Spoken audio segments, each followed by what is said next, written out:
13 अगस्त 1972 पाकिस्तान के रावलपिंडी शहर में आधी रात को एक बहुत तेज तूफान आता है। बादल बहुत तेज गरज रहे थे और आंधी ने पेड़ पौधों को हिला कर रख दिया था।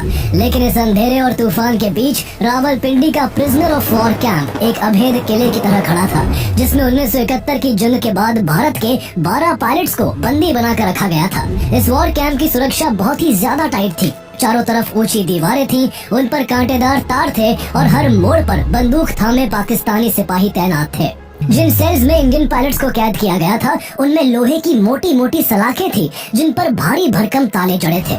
हर कोने पर नजर थी और हर कदम पर बंदिश। दुश्मन की जमीन पर इतने कड़े बंदोबस्त के बीच जेल से भागने का ख्याल भी मौत को न्योता देने जैसा था। लेकिन भारत के 3 जाबाज pilots, flight lieutenant Dilip Parulkar, flight lieutenant MS Grewal और फ्लाइंग ऑफिसर हरीश सिंह जी पाकिस्तान की इस जेल को तोड़कर वापस अपने वतन की मिट्टी को चूमने के लिए अपनी जान तक दांव पर लगाने को तैयार थे।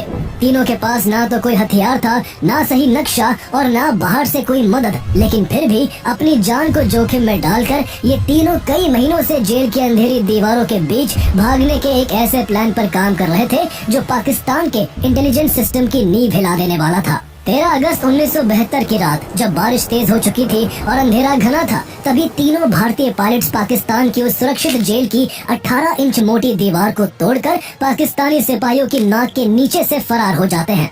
पीछे छूटता है तो सिर्फ दीवार में एक बड़ा सा सुराख, जो पाकिस्तान की सुरक्षा पर एक करारा तमाचा था। ये कोई फिल्मी कहानी नहीं, बल्कि एक सच्ची दास्तान है भारत के उन 3 वीर पायलट्स की, जिनकी हिम्मत के आगे पाकिस्तान की जेल भी ढह गई। आइए जानते हैं कि कैसे भारत के ये शेर पाकिस्तान की हाई सिक्योरिटी जेल से भागने में कामयाब हुए और आखिर जेल से भागने के बाद क्या वो वापस भारत की सरजमीन पर लौट पाए या नहीं।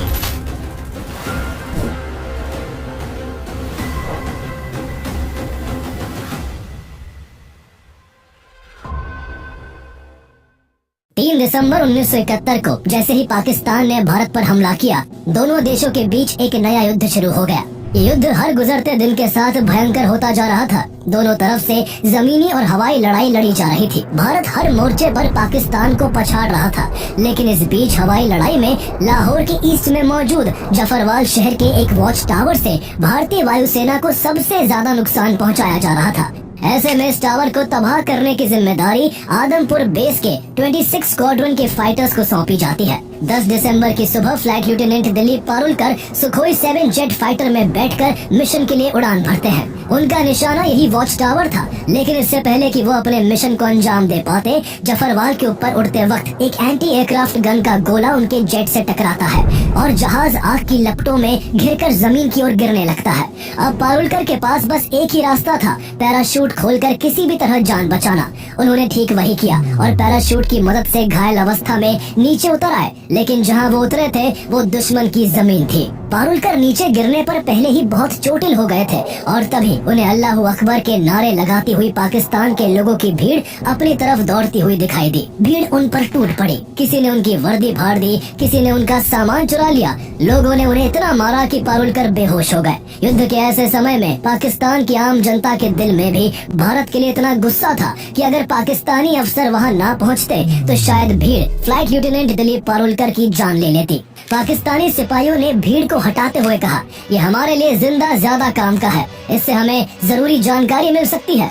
इसके बाद सिपाही उन्हें अपने साथ ले गए। पारुलकर को जब होश आया तब वो रावलपिंडी में पाकिस्तानी वायुसेना के बेस कैंप में एक अंधेरी कोठरी में बंद थे। उनके सामने एक पाकिस्तानी अफसर था और एक गार्ड राइफल लिए साइड में खड़ा था।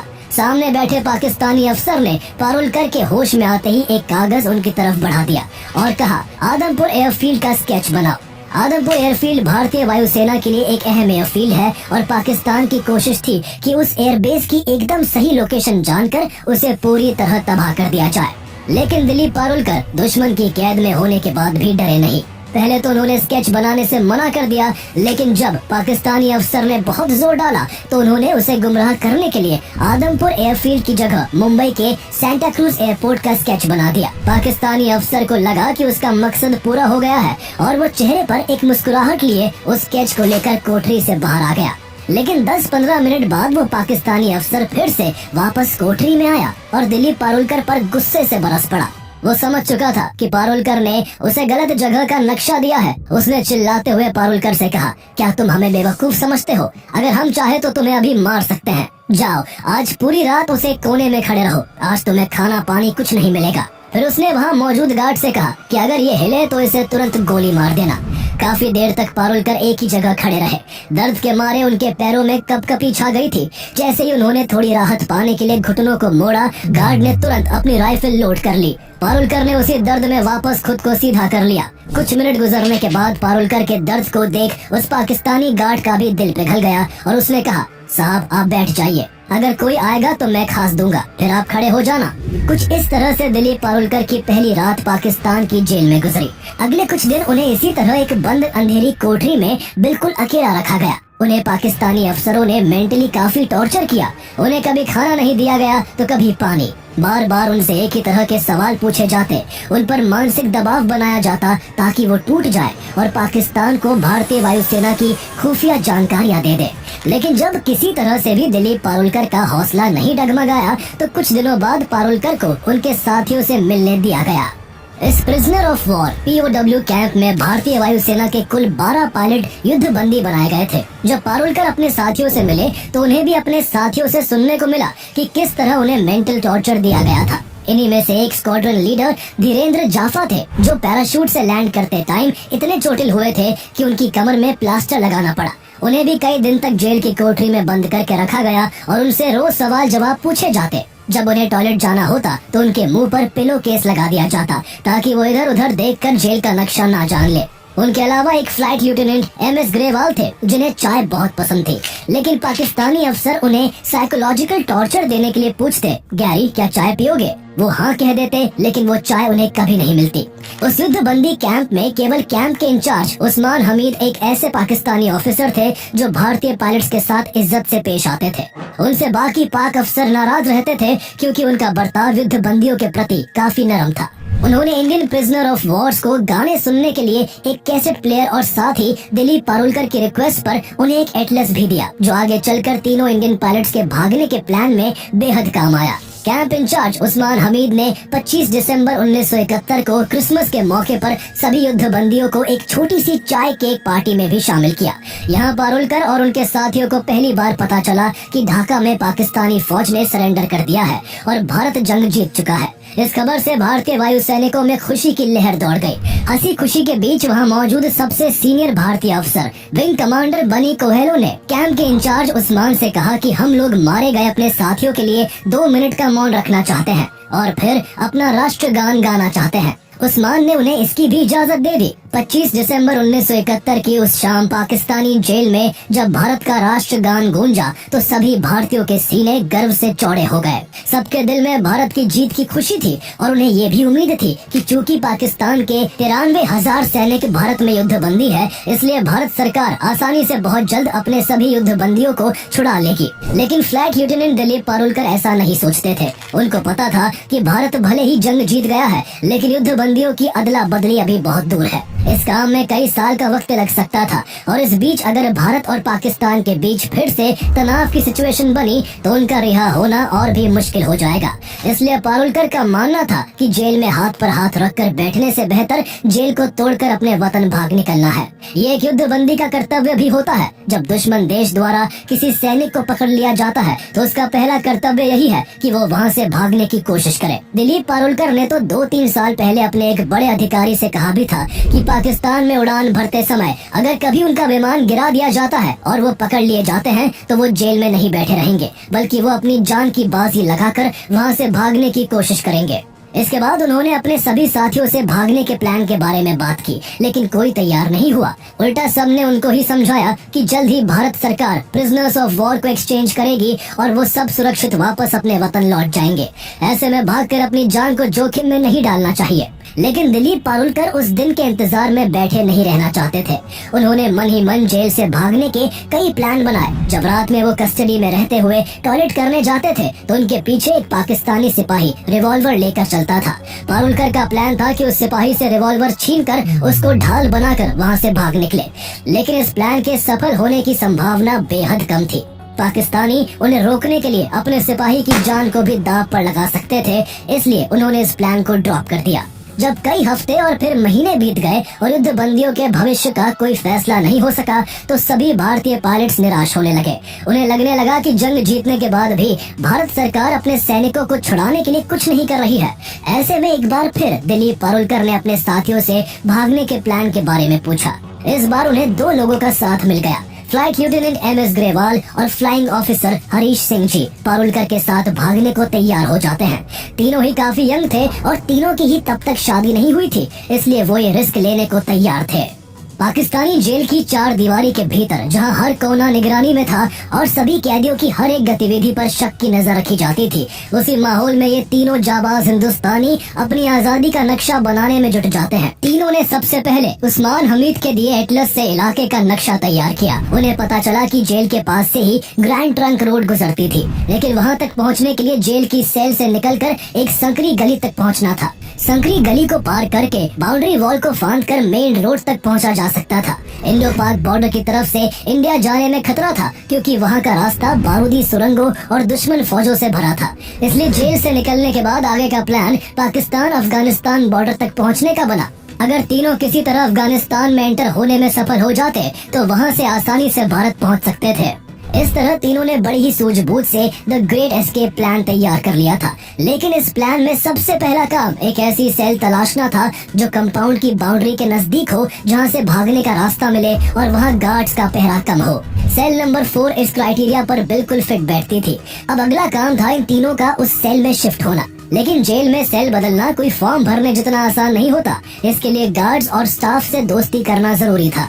पारुलकर ने अपनी चाम का फायदा उठाया और जल्दी ही गार्ड से ट्यूनिंग बना ली। अच्छे व्यवहार और थोड़ी सी टिप के चलते पारुलकर अपने दोनों साथियों एम.एस. ग्रेवाल और हरीश सिंह जी के साथ उस सेल में शिफ्ट हो गए। सेल नंबर 4 बड़ा था, इसलिए उनके साथ एक और हिंदुस्तानी पायलट विद्याधर शंकर छाटी को भी शिफ्ट कर दिया गया। चाटी भागने के इस मिशन में शामिल नहीं थे, लेकिन फिर भी उन्होंने अपने साथियों की हर मुमकिन मदद की। प्लान का अगला हिस्सा सेल नंबर 4 की 18 इंच मोटी दीवार में एक बड़ा सुराख करने का था, जिसके जरिए बाहर निकला जा सके। लेकिन ये काम आसान नहीं था। उनके पास ना कोई औजार था और ना ही कोई भारी मदद। इसके लिए भी उन्होंने अपनी होशियारी का इस्तेमाल किया। पारुलकर और उनके साथियों ने कुछ दिनों तक अपनी दाढ़ी बढ़ने दी और फिर कैंप इंचार्ज से दाढ़ी काटने के बहाने एक कैंची मांग ली। इस कैंची और एक चोरी के स्क्रू ड्राइवर की मदद से उन्होंने दीवार के एक कोने में छेद करना शुरू किया। पारुलकर और ग्रेवाल रात 12 से 1 बजे तक आहिस्ता आहिस्ता बारी बारी से दीवार के मसाले को कैंची और स्क्रू ड्राइवर से हटाते जाते, जबकि हरीश और छाटी निगरानी रखते कि कहीं कोई पहरेदार तो नहीं आ रहा है। इस बीच रेडियो ट्रांजिस्टर के वॉल्यूम को बढ़ा दिया जाता ताकि दीवार खुरचने की आवाज दब जाए। दीवार के इस होल को छुपाने के लिए वहाँ बिस्तर को लगा दिया गया ताकि होल बिस्तर के नीचे छिप जाए। खुरचे गए मसाले और प्लास्टर को रेड क्रॉस के खाली डिब्बों में भरकर छुपा दिया गया। दीवार में छेद करने के साथ साथ तीनों भागने के लिए सामान भी इकट्ठा कर रहे थे। जनीवा कन्वेंशन के तहत हर युद्धबंदी को हर महीने 57 रुपए मिलते थे। इन्हीं पैसों से पारुलकर, ग्रेवाल और हरीश ने धीरे धीरे ड्राई फ्रूट्स, कंडेंस्ड मिल्क के डिब्बे और जरूरी सर्वाइवल सामान जमा करना शुरू किया। उन्हें पता था जेल से निकलते ही उनके सामने खुला रास्ता नहीं, बल्कि कई दिनों की थकाने वाली यात्रा होगी। इसलिए खाने पीने के जरूरी सामान जमा किए गए और उन्हें रखने के लिए उन्होंने फटे हुए पैराशूट का कपड़ा इस्तेमाल कर एक बैग बना लिया। उन्हें सही दिशा जानने के लिए कंपास की भी जरूरत थी, इसलिए उन्होंने जुगाड़ लगाकर ट्रांजिस्टर की बैटरी से कपड़े सिलने वाली सुई को मैग्नेटाइज किया और फिर उन सुइयों को बड़ी चतुराई से एक पेन के खोखले हिस्से में छुपा दिया। इन पायलट्स की काबिलियत का ही कमाल था कि एक मामूली सा पेन जिसे बिना किसी शक के जेब में लगाकर घूमा जा सकता था, असल में वो अब एक काम चलाऊ कंपास बन चुका था। जब ये सब इंतजाम हो गया तो तीनों ने अपने लिए पठानी सूट सिलवाने का फैसला किया ताकि जेल से भागने के बाद लोकल लोगों में घुला मिला जा सके। इसी दौरान पारुलकर के घर से उनके लिए एक पार्सल आया था, जिनमें 3 जोड़ी शर्ट और पैंट थे। पारुलकर ने जेल में ही एक दर्जी को कुछ पैसे देकर उन कपड़ों से 3 पठानी सूट सिलवा दिए। इस बीच दीवार में सुराख करने का काम भी लगातार जारी था। चारों बारी बारी से इस काम को बड़ी सावधानी से करने में लगे हुए थे। उनके इस काम की कानों कान किसी को भनक तक नहीं लगी। नोटिस न किए जाने के मकसद से वो दीवार के प्लास्टर को रात में ही हटाते थे, लेकिन रात में उनके सेल में लगा एक बल्ब उनके लिए दिक्कत खड़ी कर रहा था। बल्ब की रोशनी में बाहर से देखे जाने का खतरा था, इसलिए उन्होंने उस बल्ब का फ्यूज उड़ा दिया। जेल में बल्ब बदलने के लिए भी एक लंबा प्रोसेस होता था, इसलिए कई दिनों तक ये अंधेरे का फायदा उठाकर अपने काम में लगे रहे। कई दिनों तक काम बिना किसी रुकावट के चलता रहा। लेकिन एक रात जब एमएस ग्रेवाल बेड के नीचे दीवार को खुरचने में लगे हुए थे, तभी अचानक एक गार्ड सेल के दरवाजे पर खड़े होकर अंदर झांकने लगा। बल्ब की रोशनी न होने के बावजूद उसने देख लिया था कि सेल में 4 की जगह केवल 3 लोग हैं। उसने आवाज लगाई, लेकिन बेड पर मौजूद तीनों पायलट सोने का नाटक करने लगे और ग्रेवाल ने भी सतर्क होकर बेड के नीचे काम रोक दिया। गार्ड को कुछ गड़बड़ी का एहसास हुआ और वो सीधा गार्ड रूम की तरफ भागा। चंद सेकंड्स के बाद वो दौड़कर अपने साथ सलाखों की चाबी और इंचार्ज गार्ड को लेकर लौटा। इंचार्ज गार्ड ने ताला खोलकर जब अंदर टॉर्च मारी तो बेड पर 4 पायलट मौजूद थे। गार्ड के चाबी लेने जाने और वापस आने के बीच ही ग्रेवाल बड़ी तेजी से बेड के नीचे से निकलकर ऊपर आ चुके थे और बाकियों की तरह सोने का नाटक करने लगे थे। चारों को सेल में देखकर इंचार्ज गार्ड ने पहरा देने वाले गार्ड को ही डांट लगा दी और इस तरह वो लोग पकड़े जाने से बाल बाल बच गए। कई हफ्तों तक लगातार 18 इंची मोटी दीवार को तोड़ने की कोशिश में वो उसकी काफी ईंटें निकाल चुके थे। ईंटों से मसाला छुड़ाकर उन्हें फिर से लगा दिया जाता ताकि गार्ड्स को शक न हो। अगली रात फिर से उन ईंटों को निकालकर आगे की ईंटों और मसाले को निकाला जाता। इस तरह हर रात काम करने से दीवार में एक छोटा सुराख हो गया था, लेकिन ये सुराख बाहर निकलने के लिए काफी नहीं था और जब तक बाहर निकलने लायक होल नहीं हो जाता तब तक उसे छुपाना भी जरूरी था। इसलिए दिलीप पारुलकर ने एक कपड़ा उस सुराख में ठूस दिया ताकि अंदर का हिस्सा ना दिखे। अगली रात जब पारुलकर फिर से काम पर लगे और उन्होंने जैसे ही ईंटें हटाकर पीछे के प्लास्टर को खरोचना शुरू किया, तभी अचानक किसी ने बाहर से उस छोटे सुराख में लगा वो कपड़ा खींच लिया। पारुलकर की सांस अटक गई। वो तुरंत बेड के नीचे से निकले और अपने साथियों को बताया कि किसी ने बाहर से कपड़ा खींच लिया है। अब चारों की हालत खराब थी। उन्हें डर था कि उनका प्लान अब चौपट हो चुका है और किसी भी पल पाकिस्तानी अफसर उनकी सेल में आने वाले होंगे। लेकिन जब काफी देर तक कोई नहीं आया तो पारुलकर फिर से बिस्तर के नीचे दीवार के सुराख के पास गए। उन्होंने देखा कि सामने बाहर की तरफ बिल्ली खड़ी थी जिसके मुंह में वो कपड़ा था। ये देखकर उनकी जान में जान आई कि कपड़ा किसी सिपाही ने नहीं बल्कि बिल्ली ने खींचा था।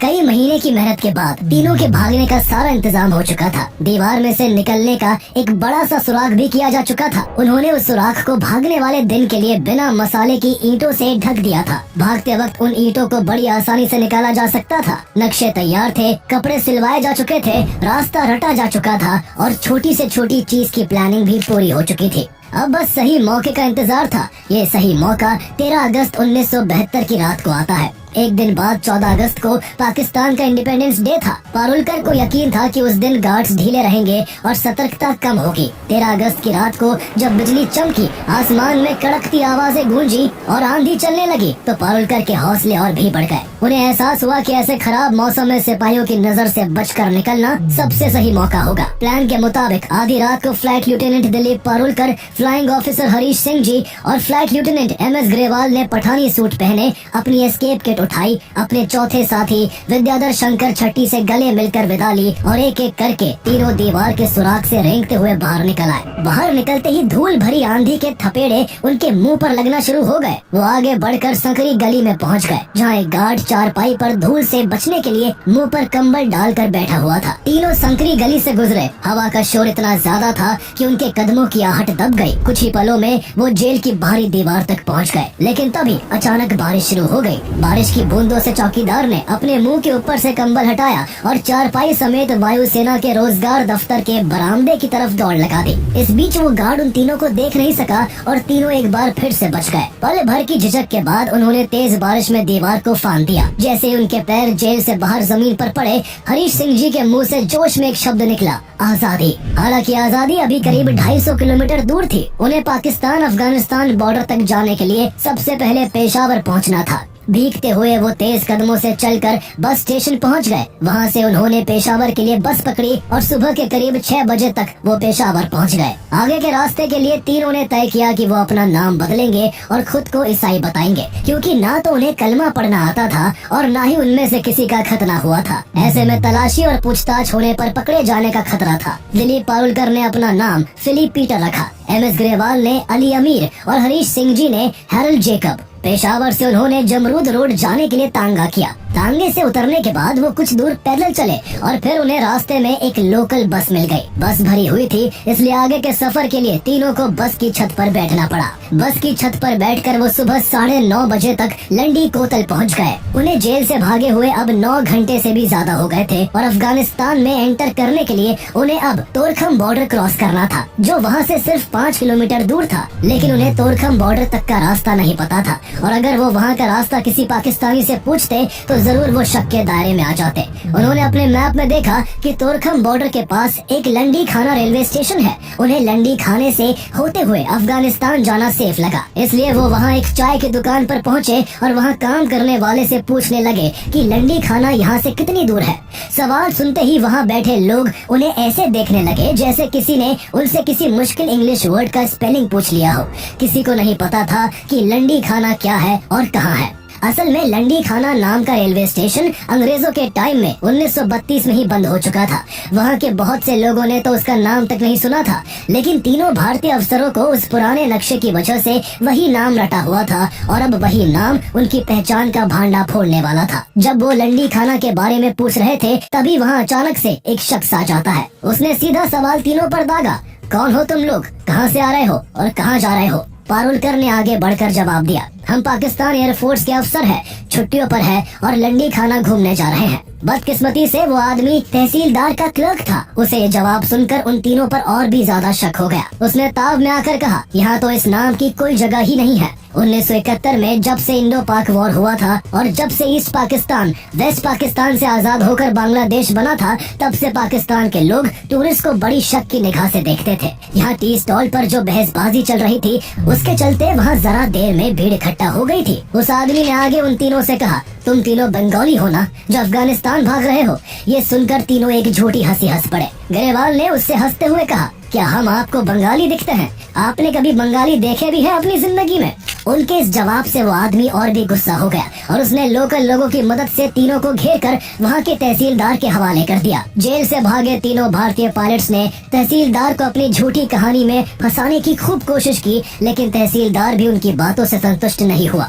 वहाँ मौजूद लोगों का गुस्सा गर्माता जा रहा था। तीनों को डर था कि कहीं गुस्से में सब मिलकर उनकी जान ना ले ले। ऐसे में दिलीप पारुलकर ने बचने के लिए बहुत चालाकी से काम लेते हुए कहा कि हम पाकिस्तान एयरफोर्स के एयरमैन हैं। हमने इस वतन के लिए अपना खून पसीना बहाया है और आप हमें इस तरह जलील कर रहे हैं। अगर आपको हमारा यकीन नहीं है तो अभी मेरी बात पाकिस्तान एयरफोर्स के एडीसी उस्मान हमीद से कराइए। ये वही उस्मान थे जो रावलपिंडी जेल के इंचार्ज रहे थे और जो भारतीय युद्ध बंदियों के लिए क्रिसमस का केक लाए थे।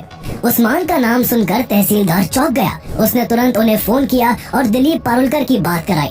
दिलीप ने सारा माजरा इस तरीके से बताया कि पास बैठे तहसीलदार को कुछ समझ नहीं आया, लेकिन फोन की दूसरी तरफ मौजूद उस्मान हमीद जान गए कि वो तीनों कैंप से भागकर लंडी कोतल आ गए हैं। इसके बाद उस्मान हमीद ने तहसीलदार से बात की और कहा, ये हमारे आदमी है, इन्होंने कुछ गड़बड़ की है, इसलिए जब तक वहाँ हमारे सैनिक नहीं आ जाते इन्हें अपनी हिफाजत में रखो, लेकिन इन्हें कोई नुकसान मत पहुँचाना। उधर 11 बजे रावलपिंडी वॉर कैंप में हड़कंप मचा हुआ था। सेल नंबर 4 में बड़ा सुराख पाकिस्तानी गार्ड्स को अपने गाल पर एक तमाचे की तरह महसूस हो रहा था। सेल के अंदर 4 में से केवल एक वीएस छाटी बचे थे। ऐसे में उन्हें दूर से 2 पाकिस्तानी गार्ड्स की बात सुनाई दी जो कह रहे थे कि इस चौथे कैदी को गोली मार देते हैं, बोल देंगे। चारों एक साथ भाग रहे थे। वो तीनों भाग निकले, लेकिन इसे शूट कर दिया गया। ये सुनकर छट्टी के रोंगटे खड़े हो गए। उनका मरना लगभग तय था, लेकिन तभी उन्हें दूर से एक और आवाज सुनाई दी। बड़े अफसरों को पता चल चुका है कि कितने लोग भागे हैं और कितने बचे हैं। ऐसे में हमने उसे मारा तो हम भी नहीं बचेंगे। ये सुनकर छट्टी की जान में जान आई। जेल से भागे तीनों इंडियन पायलट्स को वापस रावलपिंडी लाया गया और उन्हें 30 दिन की सॉलिटरी कन्फाइनमेंट की सजा दी गई। इसके बाद उन्हें रावलपिंडी वॉर कैंप के अपने सभी साथियों समेत फैसलाबाद की जेल में भेज दिया गया। वहाँ भारतीय फौज के 500 से ज्यादा POWs थे।